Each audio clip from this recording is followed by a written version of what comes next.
Mike Falvo, Census Taker by Ivan Bridgewater. Mike Falvo had been taking census data for the government for weeks. It was never ending. After a while, asking the same questions over and over became maddening. Some people were angry about being bothered. You just never knew when an angry person was going to slam a door in your face. It's not like Mike was to blame for what the government did. People would yell at him about the evil things the government did as if he wrote the laws. Mike didn't torture anybody. He never tapped anyone's phones. It just wasn't fair that people blamed him. Mike had just left a house with over 20 people living in it. They reported 3. Mike knew better, but that was what they put on the form, and Mike wasn't going to argue about it. When Mike asked, the homeowner said all the other people were visiting on vacation. Mike just rolled his eyes and went on. Mike's mind just kept going over the last couple of interviews. People had no idea what was going on around them. He'd talked to an elderly woman at 9 in the morning. Mike asked if he could throw some trash away, and he noticed that the trash container had cat food cans in it. The lady didn't have a cat. Mike was sure the little old lady was eating the cat food. She was on a fixed income, and the little old lady looked weak, poor, and ready to die. The next couple at 10 that morning were drug addicts. They didn't even try to hide it. Mike was there for almost 10 minutes before the wife noticed a syringe laying out and put it away. The poor people looked like skeletons waiting to be buried. Mike was pretty sure this would be their last census. It was hard to imagine that these young people were once healthy and had a future. They were just 20 years old, but they looked and acted as if they were 60. The family at 11 was well off. They had no idea of the misery around them. They really didn't care. The little old lady next door ate cat food, while these folks were so overweight that they would almost surely have heart attacks before they were 50 years old. That was almost noon, and it was getting warm outside. Mike was starting to sweat as he walked, and he hated that. As Mike approached the next house, he was shuffling his paperwork and not really paying attention. He stepped up to the door of the house, and before he could touch the doorbell, it rang out loudly. Almost instantly the door opened, and there stood the devil. I suppose Mike must have been a little surprised, because he just stood there silently for a moment. Then the devil said, "May I help you?" After a while, Mike had gotten to where almost nothing caught him off guard. He quickly regrouped and said, "My name is Mike Falvo. I'm with the Census." The devil smiled and said, "Won't you come in?" Mike could see that this was the doorway to hell. The house looked normal on the outside, but as he looked over the devil's shoulder, Mike could see a cavern that went off into the distance for miles. Mike stepped through the door and passed the devil into the house. It was really warm in here, and right away Mike loosened his tie.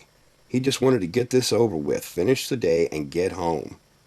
The devil motioned to several chairs as Mike stepped in.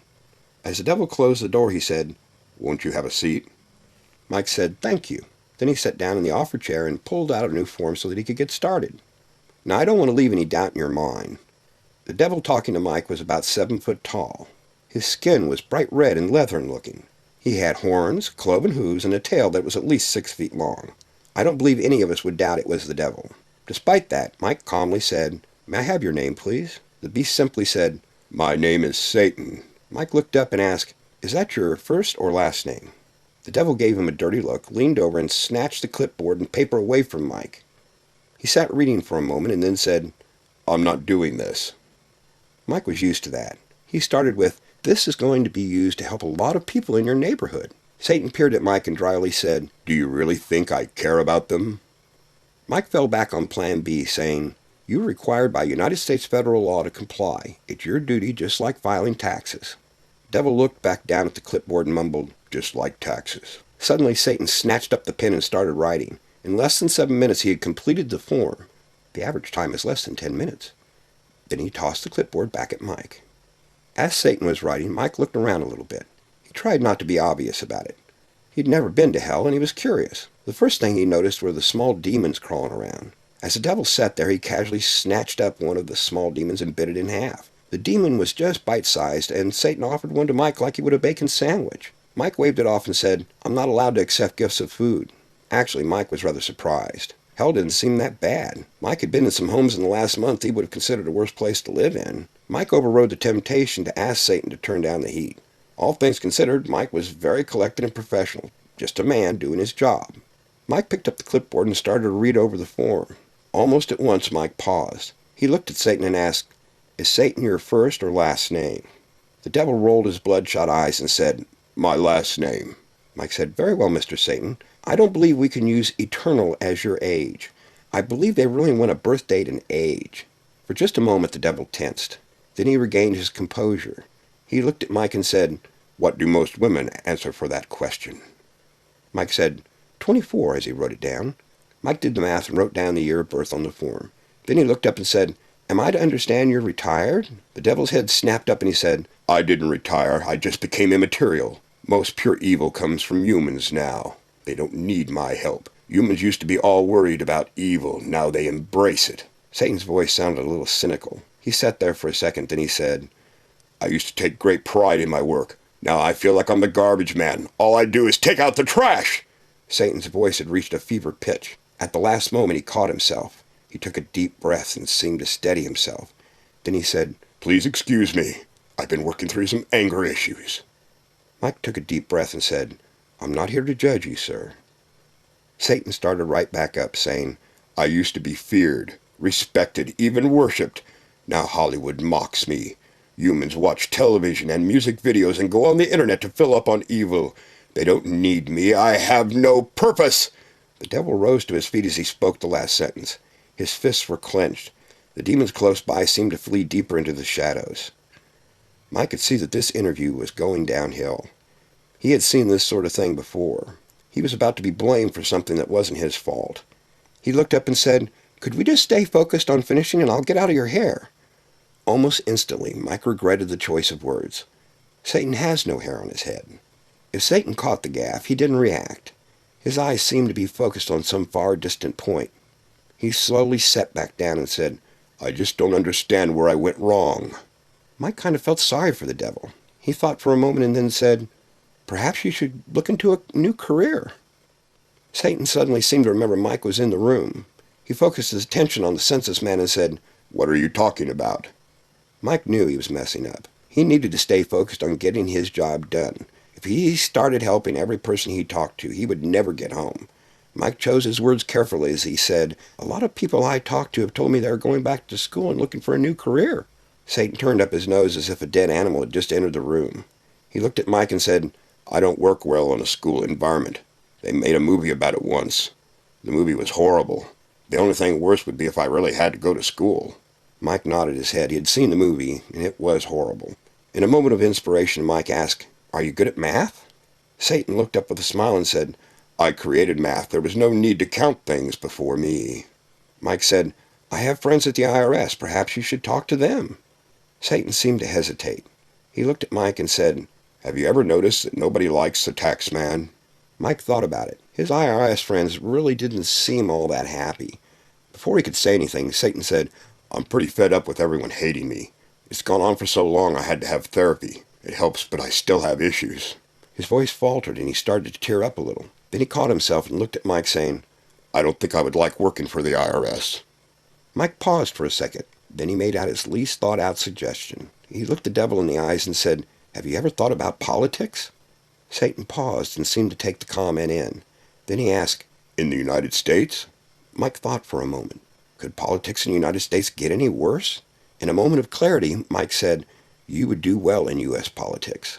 Satan sat thinking for a moment. A smile spread across his face.